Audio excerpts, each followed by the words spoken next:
খবরের এই গতিশীল পৃথিবীতে নতুন গতি, নতুন চিন্তাধারায় খবরের সন্ধানে দায়বদ্ধ কণ্ঠে রাজনীতি থেকে সমাজ জীবনের সংবাদ, সাংস্কৃতিক থেকে ক্রীড়া জগতের সংবাদ সংগ্রহে জনতার পক্ষে নির্ভীকভাবে গ্রাম থেকে শহরের সংবাদের সন্ধানে স্কাই 18 বাংলা নিউজ। আমাদের মূল মন্ত্র সত্যের সাথে মানুষের পাশে 24 ঘন্টা।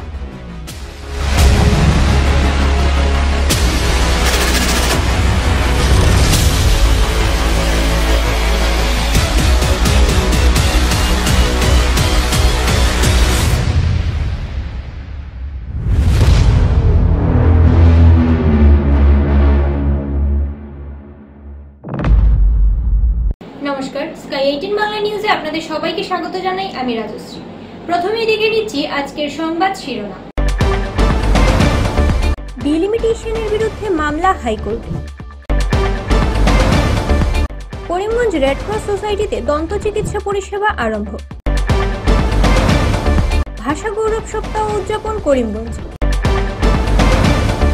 হাইলাকান্দিতে শিক্ষকের দালালি প্রতিবাদে জনগণ। বিপুল পরিমাণের গাঁজা গাছ ধ্বংস ত্রিপুরায়। নবজাগরণ ক্লাবের আয়োজনে অঙ্কন প্রতিযোগিতা। এবারে বিস্তারিত সংবাদ। করিমগঞ্জ জেলার পঞ্চায়েত ডিলিমিটেশন নিয়ে মামলা হাইকোর্টে। ডিলিমিটেশন প্রক্রিয়া কি থেমে যেতে পারে? বিতর্কিত ডিলিমিটেশনে কোনো ধরনের গাইডলাইন মানা হয়নি অভিযোগ করে মামলা করালো হাইকোর্ট। ডিলিমিটেশনের প্রক্রিয়াগত অনিয়মের বিরুদ্ধে একমাত্র করিমগঞ্জের মামলা গ্রহণ করলো উচ্চ আদালত। এই মামলার সঙ্গে জড়িত অধিবক্তা এক সাংবাদিক সম্মেলন করে এই ব্যাপারে সংবাদ মাধ্যমের সামনে তুলে ধরেন। রেভিনিউ ভিলেজ গুলারে পার্ট করিয়া একটা রেভিনিউ ভিলেজ রে অপারেশন করে 3-4টা পার্টে করা হয়েছে। একটা জিপি রে 3-4টা পার্টে ভাগ করিয়া নতুন নতুন জিপির নাম দেওয়া হয়েছে এবং জেলা পরিষদের ক্ষেত্রে এমন বেশি পপুলেশন ডিসিমিলারিটি দেখা গেছে যে এটা জেলা পরিষদ হয়েছে বিলো 40,000, 39,000 সাম ভোটার নিয়া এবং অন্য একটা লক্ষ্মীবাজার জেলা পরিষদ যেটা এটা গঠন করা হয়েছে এবাভ 90,000 ভোটার দিয়া। এই যে ডিসক্রিমিনেশন যেটা এটা অত্যন্ত এটা চূড়ান্তভাবে এটা নিয়ম বহির্ভূত ডিলিমিটেশন। এটার বিরুদ্ধে আমরা ড্রাফট আউট হওয়ার পর আমরা এই ডিসি মহোদয়ের কাছে উনি চেয়ারম্যান ডিস্ট্রিক্ট ডিলিমিটেশন কমিশন যেটা করিমগঞ্জের চেয়ারম্যানের কাছে আমরা বিভিন্ন ক্লেমস অবজেকশন দিছি, কিন্তু এটার কোনো ধরনের এটা সুরাহা পাইছি না আমরা। পরবর্তীতে দেখা গেছে ফাইনাল যে ডিলিমিটেশনের লিস্ট জেলা পরিষদ বা আঞ্চলিক পঞ্চায়েত যেটা জিপি লইয়া বাইর হইছে এটাতেও দেখছি আমরা যথেষ্ট ডিসক্রিমিনেশন আছে।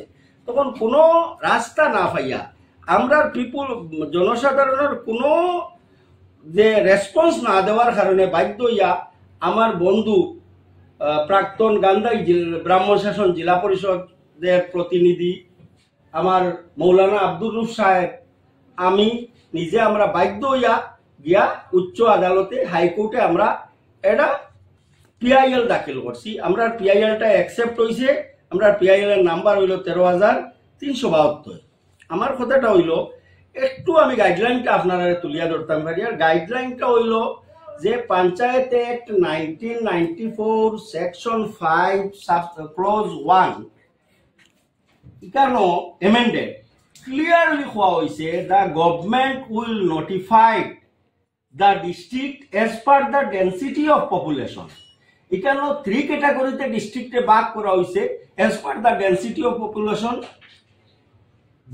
যে ডিস্ট্রিক্টে এ ক্যাটাগরিতে রাখা হয়েছে আমরা জানা মতো ডিসি মহোদয় আমরা কইছেন আমরা ক্লেমস এন্ড অবজেকশন দাখিল করার সময় যে করিমগঞ্জ জেলাটা এ ক্যাটাগরিতে আছে, কিন্তু সারপ্রাইজিংলি এটা ঘটনা ঘটছে যে করিমগঞ্জ জেলা কিছু কিছু জিপি দক্ষিণ করিমগঞ্জের অন্তর্গত 14,000-এর ঊর্ধ্বে বুট দিয়া এটা জিপি করা হয়েছে এবং দেখা গেছে খানাই বাজার জিপি, ফাকুয়া জিপি, পুতনি জিপি এগুলা বিলো 7,000। কিন্তু এজ পার এই গাইডলাইন পাওয়া হয়েছে যে এ ক্যাটাগরি ডিস্ট্রিক্ট যেটা থাকবো এখানে জিপি গঠন করা হইব 8,200 থাকি 10,200 থাকি 13,800। বি সিট আমরা মাতেও যাইয়ার না, যেহেতু আমরা করিমগঞ্জটা A category. 1 number. 2 number violation হয়েছে এসওপিটা, দেখা গেছে যে কোয়া হয়েছে জিপি যেগুলা within the boundary of the assembly constituency ছিল, আমরা দেখেছিলাম সেই ডিলিমিটেশনের যথেষ্ট এসওপি ভায়োলেশন করা হয়েছে। জনসাধারণের ভোগান্তির কোনো সীমা নেই। এ ধরনের ডিলিমিটেশন যদি জনসাধারণের সুবিধার জন্য ডিলিমিটেশন করা হয়, কিন্তু আমরা দেখতে পেলাম এই যে ডিলিমিটেশন যেটা করা হলো, সেই ডিলিমিটেশনের কারণে অত্যন্ত অসুবিধার মধ্যে জনসাধারণ পড়েছে। বিশেষ করে আমার গ্রামের ব্রাহ্মণ শাসন পার্ট 1 ব্লক 1 একটি ভিলেজ, সেই ভিলেজকে হিজিম দলগাম জিপির সঙ্গে টেক করে দেওয়া হয়েছে। আমাদের ব্রাহ্মণ শাসন পার্ট 1 ব্লক 1 থেকে হিজিম দলগাম জিপির যে জিপি অফিস আছে, সেই জিপি অফিস গুগরাকোনায়। সেই জিপি অফিসে যেতে হলে 14 থেকে 15 কিলোমিটার দূরে মানুষ যেতে হবে। শুধু তা নয়, কোনো ওয়ে নেই 3টা গাড়ি পরিবর্তন করে একজন মানুষ জিপি অফিসে যেতে হবে। যখন আমার গ্রামের ব্রাহ্মণ শাসন পার্ট 1 ব্লক 1 লোক জমায়েত হলেন, মিটিং করলেন যে আমরা এখন তো অত্যন্ত বেউপায় হয়ে গেছি, আমরা কি করতে পারি। যখন ভোটের সময় আসে, নেতাগণ আসেন এবং বলেন আপনাদের সেবার সুযোগ দিন, কিন্তু আজকে আমরা অসহায়, কোনো নেতা আমাদের পাশে আসছে না। তাই আমি বাধ্য হয়ে অ্যাডভোকেট জাকির হোসেন সাহেবের সঙ্গে আলোচনা করে আমরা 2 বন্ধু গিয়ে উচ্চ আদালতে পিআইএল করেছি। আমাদের পিআইএল এর নম্বর এইমাত্র বলে দেওয়া হয়েছে। আমাদের পিআইএল এর রেজিস্ট্রেশন নাম্বার হলো 13372। এই নাম্বারে আমাদের পিআইএল রেজিস্ট্রি হয়েছে। আশা করি 2-4 দিনের মধ্যেই আমাদের সেই পিআইএল এর হিয়ারিং হবে এবং আমরা সেই পিআইএল এ পিএনআরডি চিফ সেক্রেটারি এবং পিএনআরডি এডিশনাল চিফ সেক্রেটারি এবং আমাদের ডিস্ট্রিক্ট কমিশনারকে বাদী করেছি। আশা করি 2-4 দিনের মধ্যেই ওনারা নোটিশ পেয়ে যাবেন। যখন আমরা ড্রাফট ডিলিমিটেশনের খসড়া প্রকাশ করা হলো, তখন এ ধরনের অনিয়ম দেখে আমরা ক্লেম করেছিলাম, অবজেকশন করেছিলাম, সেই মর্মে হিয়ারিংও নিয়েছিলেন, কিন্তু কোনো ফলপ্রসূ হয়নি আমাদের অবজেকশনগুলা। তখন বলেছিলাম করিমগঞ্জ রেড ক্রস সোসাইটি এক বিশেষ উদ্যোগ নিল। দন্ত চিকিৎসার জন্য এক দন্ত চিকিৎসক কক্ষ আজ আনুষ্ঠানিকভাবে উদ্বোধন করা হয়। করিমগঞ্জ রেড ক্রস সোসাইটিতে বিভিন্ন ধরনের যন্ত্র দিয়ে ভালোভাবে চিকিৎসা করা হবে। সেখানে আজ ফিতা কেটে শুভ উদ্বোধন করলেন বিশিষ্টজনেরা। সেখানে চিকিৎসা করবেন doctor Debashree Dutta, BDS oral and dental surgeon.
একটা নতুন প্রজেক্ট শুরু হলো, সেটা আমরা প্রজেক্ট।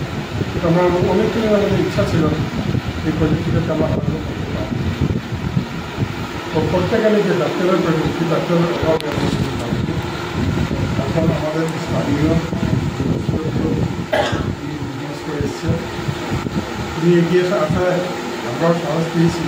আমাদের প্রজেক্টে আজ থেকে সন্তান দিয়েছি। আমরা সবাই সহযোগিতা চাই।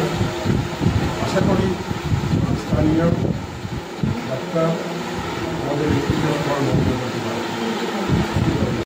এখানে সবটা আধুনিক জেনারেশন আছে, সবটা আছে এখানে, সব ট্রিটমেন্ট হয়, ডাক্তার যেটা প্রবলেম আছে সবটা এখানে সলভ করা হলো।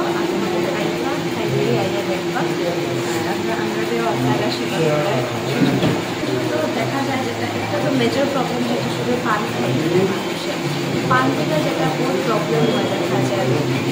একটা আছে যে মুখ খাওয়া হয়ে যায় পেশেন্টের, দাঁতে দাগ পড়ে যায়, তারপর রাতে শিরশিরি ঝিমঝিমি, যেহেতু এখন ঠান্ডা শীতকাল আর শিরশিরি ঝিমঝিমির প্রবলেম ওর দাঁতে খুব বেশি।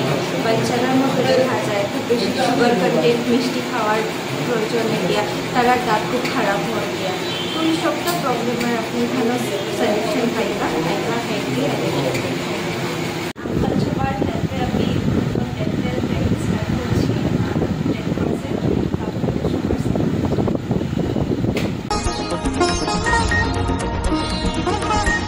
ভাষা গৌরব সপ্তাহ উদযাপন থেকে সমাপ্তি দিন পর্যন্ত নানা কার্যসূচি পালন করলো করিমগঞ্জ সরস্বতী বিদ্যানিকেতন। আজ হাতে হাতে প্লে কার্ড, ভাষা সংস্কৃতির উপর ছাত্রছাত্রীদের রচিত সঙ্গীতের সঙ্গে তালে তাল মিলিয়ে রাজপথে ধামাইল পরিবেশন করলো ছাত্রীরা। সরস্বতী বিদ্যানিকেতন থেকে বর্ণাঢ্য শোভাযাত্রা শহরের শহীদ ক্ষুদিরাম স্মরণী হয়ে শঙ্খসাগর উদ্যান পরিক্রমা করে জাতীয় শহীদ বেদিতে পুষ্পার্ঘ্য অর্পণ করে আবার স্কুলে প্রবেশ করে। শহীদ বেদিতে পুষ্পার্ঘ্য অর্পণ করেন বিদ্যানিকেতনের প্রধান আচার্য অঞ্জন গোস্বামী, উপপ্রধান আচার্য মনোজিৎ চক্রবর্তী। সম্মানিত অতিথি হিসেবে উপস্থিত ছিলেন জেলা শিক্ষা বিভাগের অসিত ভূষণ দত্ত।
সরস্বতী বিদ্যানিকেতনের অধ্যক্ষ এবং স্কুলের সকলকে ধন্যবাদ জানাই আমাকে এই ভাষা গৌরব সপ্তাহ উদযাপনের এই শোভাযাত্রায় অংশগ্রহণ করার সুযোগ দেওয়ার জন্য। আমি ভারত সরকারকে ধন্যবাদ জানাই, দেরি হলেও বাংলা এবং অসমী ভাষাকে ধ্রুপদী ভাষার স্বীকৃতি দিয়েছেন। সেই সঙ্গে এই সপ্তাহটা পালন করার জন্য আসামের মাল্যদান করে আবার বিদ্যালয়ে ফিরে যাব। আমাদের মধ্যে উপস্থিত আছেন করিমগঞ্জ জেলা বিদ্যালয় সমূহ পরিদর্শক কার্যালয়ের planning and statistic officer Shri আমাদের অসিত দত্ত মহাশয় এবং বিদ্যালয়ের অন্যান্য আচার্যা। আজকে আমাদের এই দিনটি খুব আনন্দ লাগছে। ভারত সরকার বাংলা এবং অসমিয়াকে ধ্রুপদী ভাষার মর্যাদা দিয়েছেন। মাতৃভাষা আমাদের বাংলা ভাষা, মাতৃভাষার প্রতি গৌরব এবং শ্রদ্ধা ভালোবাসা থাকা আমাদের সবারই কর্তব্য। আমরা সংক্ষিপ্তভাবে আজকে এই কার্যক্রম আয়োজন করেছি। বিগত এক সপ্তাহ যাবৎ বিদ্যালয়ে আভ্যন্তরীণ কার্যক্রম চলছিল। গতকালকে আমাদের শিশু পাঠিকার ছাত্রছাত্রীরা একটি সুন্দর কার্যক্রম করেছে। আজকে আমরা শোভাযাত্রার মাধ্যমে এই কার্যক্রমের সমাপ্ত ঘোষণা করব। আমাদের মধ্যে উপস্থিত আছেন আমাদের অসিত দত্ত মহাশয়, প্ল্যানিং অ্যান্ড স্ট্র্যাটেজিক অফিসার, উনিও কিছু বলবেন এই বিষয়ে। নিয়ে নিচ্ছি ছোট্ট একটা বিজ্ঞাপন বিরতির সাথে থাকুন। স্বাস্থ্য পরিষেবা ক্ষেত্রে করিমগঞ্জ মা তারা হেলথ কেয়ার বিশেষভাবে সুনাম রয়েছে। দক্ষ চিকিৎসকদের নিয়ে এনে রোগীদের চিকিৎসা সেবায় রত প্রতিষ্ঠান কর্তৃপক্ষ। চিকিৎসা সেবায় যারা থাকেন তাদের মধ্যে ডক্টর জি.কে. চক্রবর্তী, ফিজিশিয়ান ও chest specialist, doctor Ajay Deshmukh, medicine specialist ও cardiologist, doctor Anshuman Bhattacharya, MD skin specialist, cosmetic dermato surgeon doctor Tapas Pal, medicine specialist, doctor Sumit Deb, neuro surgeon, doctor AZ Ahmed Barbhuiya, medicine ও diabetologist, doctor Nazam Tapadar, oral ও dental surgeon, doctor Dipankar Das, medicine ও cardiologist, doctor Suman Baidya, শিশু বিশেষজ্ঞ, doctor Mostakim Ahmed Majumder, nephrology ও kidney specialist, doctor উজ্জ্বল Gogoi, diabetes ও thyroid বিশেষজ্ঞ, doctor Ajay Deshmukh, হৃদরোগ বিশেষজ্ঞ, doctor Ahmed Saifuddin, অস্থিরোগ বিশেষজ্ঞ। চিকিৎসকরা এখানে রয়েছেন। এছাড়া সব ধরনের ঔষধ পাওয়ার ব্যবস্থাও রয়েছে। রক্ত, কফ, মলমূত্র, কম্পিউটার পদ্ধতির সাহায্যে পরীক্ষা সহ sonography, echocardiography, ECG, digital X-ray, colour Doppler ইত্যাদি অত্যাধুনিকভাবে পরীক্ষা করা হয়। তাই আর সময় নষ্ট না করে অগ্রিম বুকিং এর জন্য যোগাযোগ করুন মেসার্স মা তারা health care, Laxmibazar road, Karimganj, sell tax কার্যালয়ের নিকটে।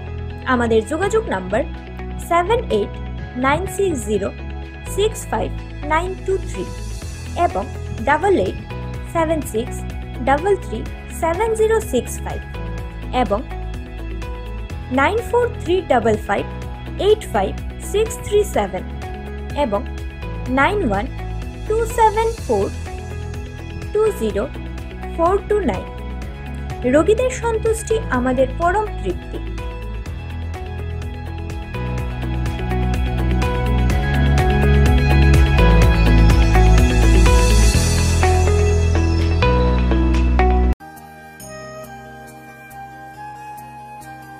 আনন্দ সংবাদ, আনন্দ সংবাদ, আনন্দ সংবাদ। পূর্ব থেকে প্রস্তুত করা বিভিন্ন ডিজাইনের স্লেপের বাউন্ডারি আপনি কি হাতের কাছে পেতে চাচ্ছেন? কি আর সমস্যা, আপনার কাছে সমস্যার সমাধান নিয়ে হাজির এআর বাউন্ডারি ওয়াল।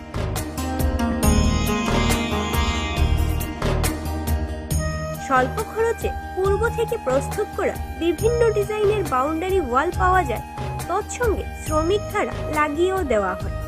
তাই মজবুত টেকসই বাউন্ডারি পেতে আমাদের প্রতিষ্ঠানে পা বাড়ান।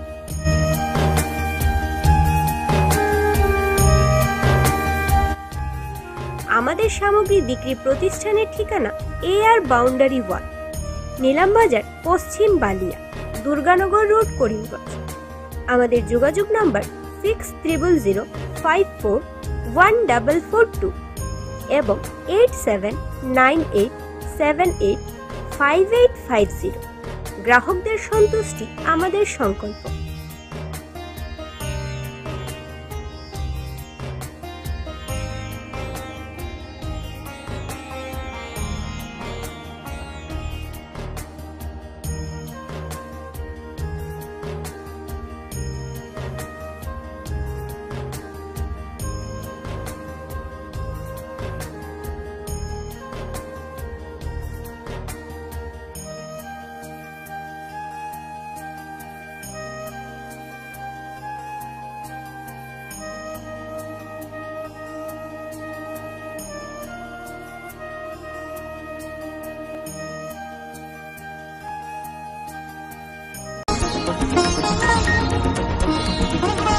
হাইলাকান্দি শিক্ষা বিভাগে চাকরি দেওয়ার নামে দালালি সরকারি শিক্ষক সেলিম উদ্দিন লস্করের। দালাল রূপে শিক্ষক সেলিম উদ্দিন লস্করের বিরুদ্ধে স্থানীয় জনগণের তীব্র প্রতিবাদ। সরকারি চাকরি দেওয়ার নামে হাইলাকান্দি জেলা থেকে কোটি কোটি টাকা সংগ্রহ করেন সেলিম উদ্দিন। এমনি ভাবে একের পর এক অভিযোগ করলেন সংবাদ মাধ্যমে স্থানীয় জনগণ সহ ভুক্তভোগীরা।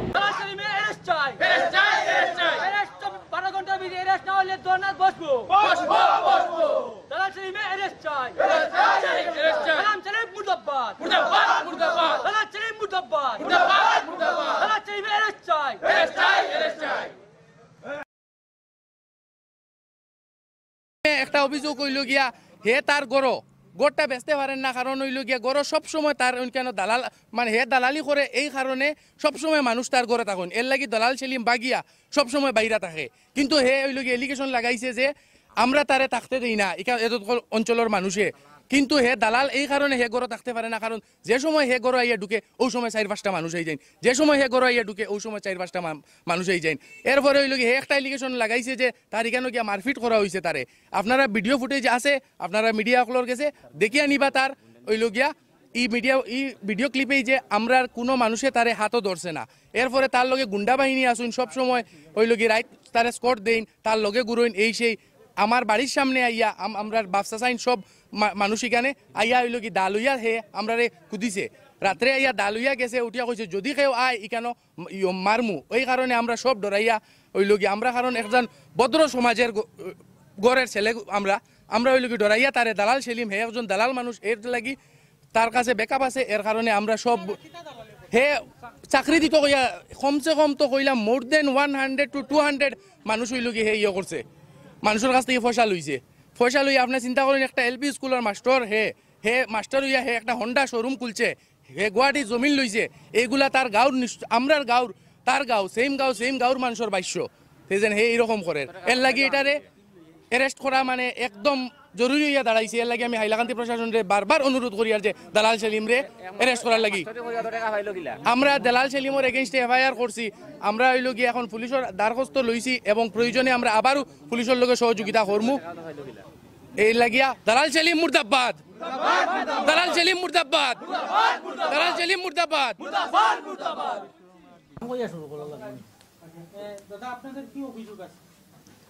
আমার অভিযোগ হইল গিয়া আমার বাবা 2015 ইংরেজিত মারা গেছেন, মারা যাওয়ার পরে সেলিম উদ্দিন লস্কর তান কিরকম খবর পাইছেন, পাইয়া আমার ঘরও গেছেন, গিয়া আমারে বুঝাইয়া আমার কাছ থেকে আমার বাবার পোস্টও চাকরি দিবা কইয়া 4,15,000 টাকা তাই আনছেন সেলিম উদ্দিন লস্করে।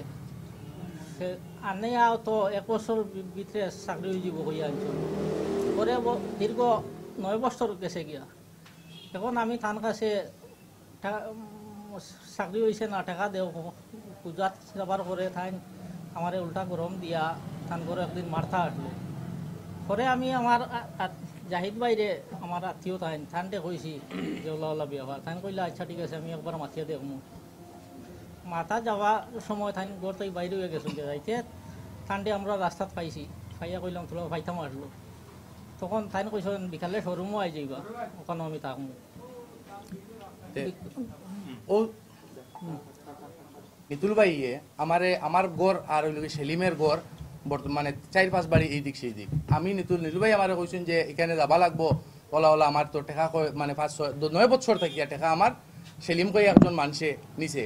ও আমি কইছি এটা সেলিম হইল কি তো বড় বাদ জায়গাত পয়সাটা দিছে, একটা হন্ডা শোরুম প্লাস হইল কি কিটা মনাসড়ার এখানে এমবি স্কুলের টিচার, ইভেন কি তার ফটো আপনারা গুগল ম্যাপসও দেখলে স্কুলের লগে পাইবা। হে একটা আমি কইলাম তো বহুত বড় একটা দালাল, ইন্টারন্যাশনাল দালালের কাছে পয়সাটা দিলেইছো বা এটা তো পাওয়া বহুত মুশকিল।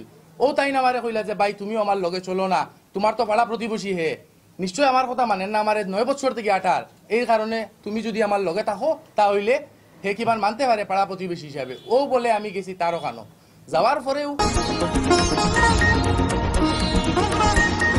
35,000 গাঁজা গাছ ধ্বংস করল যাত্রাপুর থানার পুলিশ।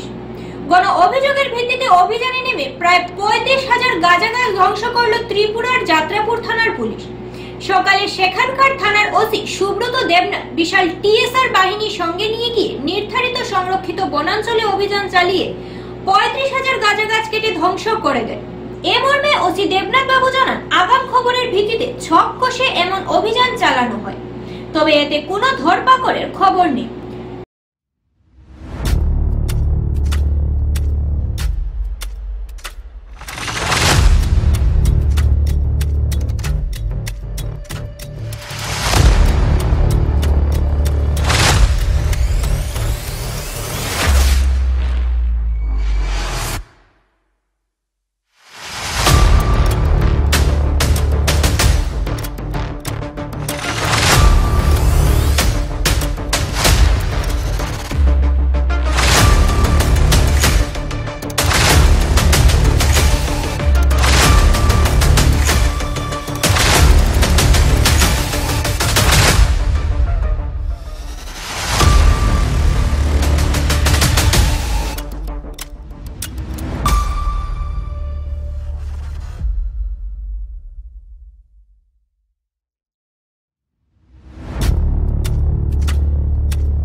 আমার কাছে খবর আছে ভবানীপুর গ্রাম পঞ্চায়েতের মনোটিলার একদম ভিতরে জঙ্গলে কিছু গাঁজা চাষ করা হয়েছে।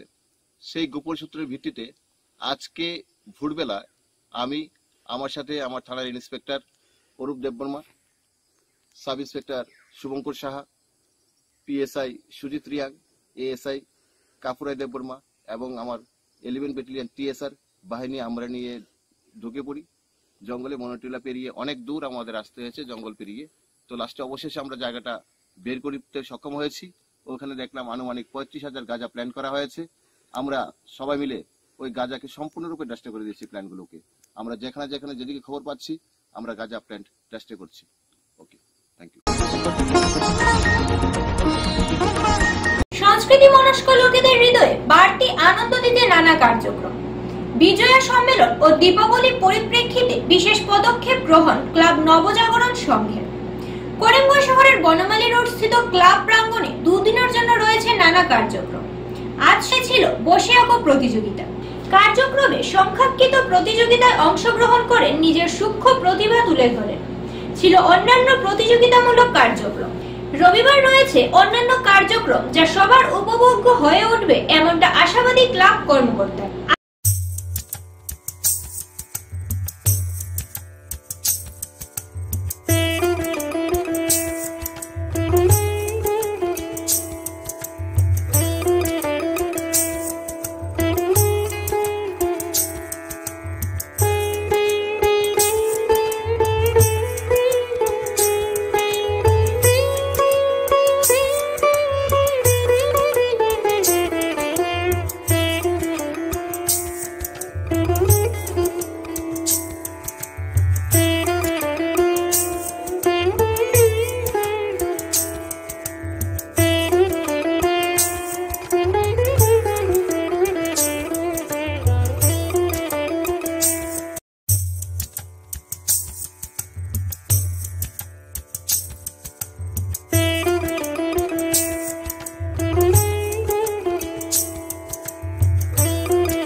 জ্ঞাতার্থে জানাচ্ছি যে নারায়ণ শুক্লার স্মৃতিতে নবজাগরণ ক্লাব আয়োজন করতে চলেছে বিজয়া সম্মিলনী এবং দীপাবলি উপলক্ষে রবীন্দ্রসঙ্গীত, লোকগীতি, অঙ্কন, ছড়া এবং মহিলাদের বিভিন্ন ধরনের খেলাধুলার প্রতিযোগিতা। আজ সকাল থেকে শুরু হয়েছে প্রোগ্রাম। এখন আমাদের ছোট ছোট কচিকাচে বাচ্চারা ওরা অঙ্কন প্রতিযোগিতায় বসেছে। আর বিকেলবেলা সন্ধ্যার পরে শুরু হবে মহিলাদের বিভিন্ন ধরনের খেলা, শঙ্খ বাজানো, জিলিপি খাওয়া, ফুচকা খাওয়া, ডিম সেদ্ধ খাওয়া। আগামীকাল আছে বিভিন্ন ধরনের প্রতিযোগিতা। আপনাদের সবার আমন্ত্রণ রইল, অবশ্যই আসবেন। এবং আমাদের এই যে পরিচালনায় যারা যে আছে উনি হচ্ছেন হারু শুক্ল, সবাই হয়তো চেনেন, গণেশ মিষ্টান্ন ভাণ্ডারের কর্ণধার, এবং পরিচালনায় আছে সাংস্কৃতিক সংস্থা বনমালী রোড। ধন্যবাদ সবাইকে, আপনারা অবশ্যই আসবেন। আবারও দেখে নিচ্ছি আজকের সংবাদ শিরোনামগুলো। ডিলিমিটেশনের বিরুদ্ধে মামলা হাইকোর্টে।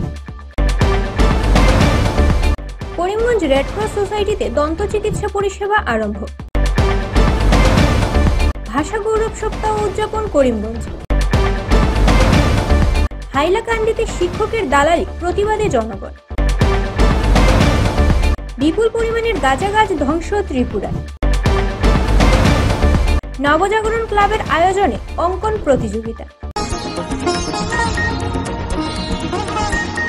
স্কাই 18 বাংলা নিউজ আজ এ পর্যন্ত। নমস্কার।